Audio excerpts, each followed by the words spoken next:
देश में क्या विदेश में भी पुरुषोत्तम भगवान राम में हर व्यक्ति विश्वास करता और वो आस्था का केंद्र। लेकिन जिस आस्था के केंद्र पर लोगों की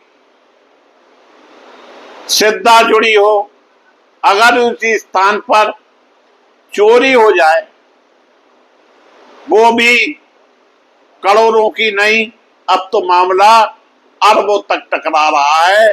बात दूर तक निकल गई। आरोप लग रहे हैं कि 200 करोड़ रुपए की चोरी।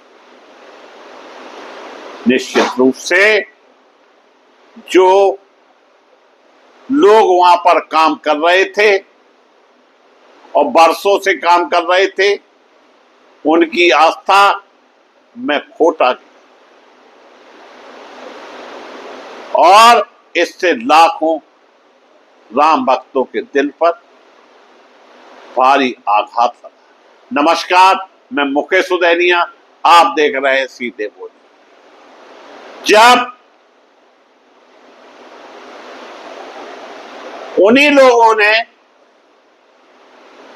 भगवान राम के चढ़ावे को नहीं छोड़ा, जिन पर पूरी आस्था लोग करते थे। हम बात करते हैं चंपत राय और जिनका ड्राइवर, जो कि कई सालों से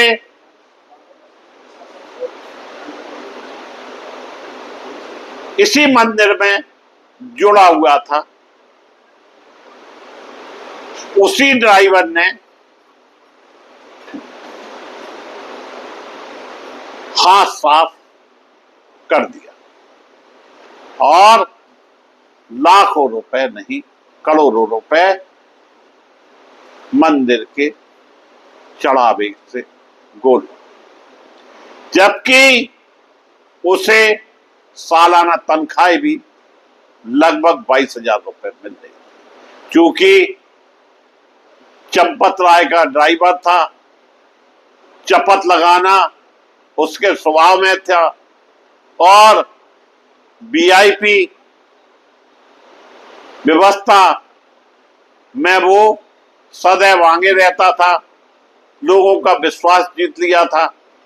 इसलिए उसने विश्वास में वह काम कर दिया जो उसे नहीं करना चाहिए। अयोध्या राम मंदिर दान धनराशि विवाद को लेकर इस समय कई गंभीर आरोप, राजनीतिक बयान सामने आ रहे हैं। लेकिन कुछ बातों को आरोपों और स्थापित के रूप में अलग अलग देखना भी जरूरी है। उत्तर प्रदेश सरकार ने राम मंदिर में दान राशि वित्तीय अनियमितताओं के आरोपों की जांच के लिए 3 सदस्यीय SIT स्पेशल इन्वेस्टिगेशन टीम गठित की है। यह जांच चल रही है और टीम अयोध्या में अपनी कार्रवाई भी शुरू कर दी। सबसे बड़ी बात, FIR दर्ज क्यों नहीं हुई? अभी भी मामला वहीं लटका। मीडिया रिपोर्ट में मंदिर से जुड़े कुछ कर्मचारी, जिसमें चंपत राय के पूर्व ड्राइवर रामशंकर का नाम भी शामिल बताया गया। यह गंभीर आरोप लगाए गए हैं। कुछ रिपोर्टों में करोड़ों रुपए आभूषण और सोने की गदा से जुड़े दावे भी सामने आए।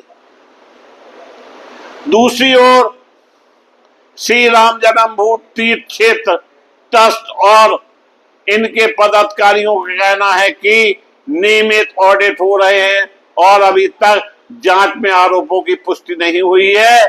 ट्रस्ट ने भी निष्पक्ष जांच की मांग की। राम मंदिर निर्माण समिति के अध्यक्ष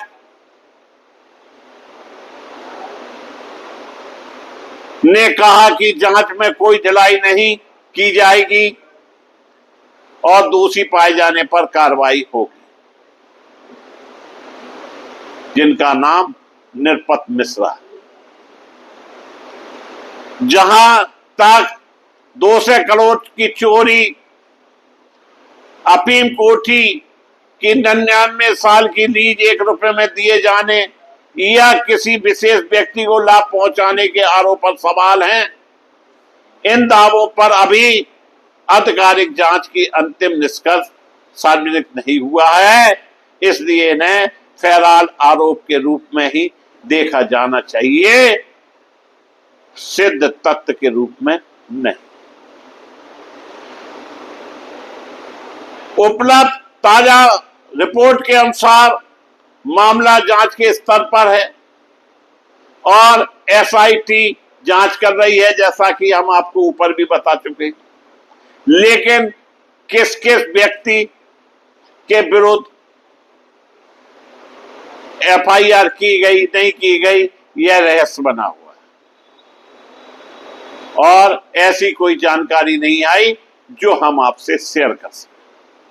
राजनीतिक रूप से यह मामला इसलिए भी बड़ा बन गया क्योंकि विपक्ष दलों का कहना है कि यदि भगवान राम के नाम पर मिले चढ़ावे की सुरक्षा और पारदर्शिता पर सवाल उठते हैं तो जनता के धन से प्रबंधन पर भी प्रश्न खड़े होते हैं और ट्रस्ट का पक्ष है कि जांच पूरी होने से पहले किसी निष्कर्ष पर पहुंचना उचित नहीं हो।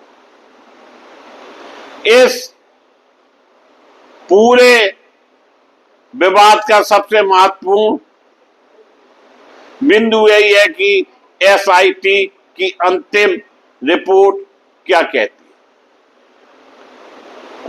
वही तय करेगी कि आरोपों में कितना दम है, तथ्य सही है या नहीं, और क्या किसी प्रकार की आपराधिक जिम्मेदारी बनती। दोस्तों, राम मंदिर का काम आज से नहीं, जब से बाबरी मस्जिद टूटी है तब से ही अयोध्या में राम मंदिर से कुछ दूरी पर कार सेवकपुरम है, जहां कई सालों से पत्थर तराशे जा रहे थे और जब सुप्रीम कोर्ट का निर्णय आया तो राम मंदिर बनना प्रारंभ। सवाल यह नहीं कि चोरी किसने की, डकैती किसने की, क्यों की, कौन जिम्मेदार, लेकिन क्या यह जिम्मेदारी शासन लेगा?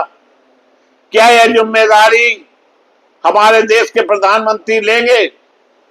इतनी बड़ी घटना होने के बाद अगर यही घटना विपक्ष द्वारा या भारतीय जनता पार्टी सत्ता में नहीं होती तो आपको बताए छाती पीट दी होती कि राम मंदिर में चोरी कैसे हुई, हाय हाय राम मंदिर में चोरी कैसे हुई।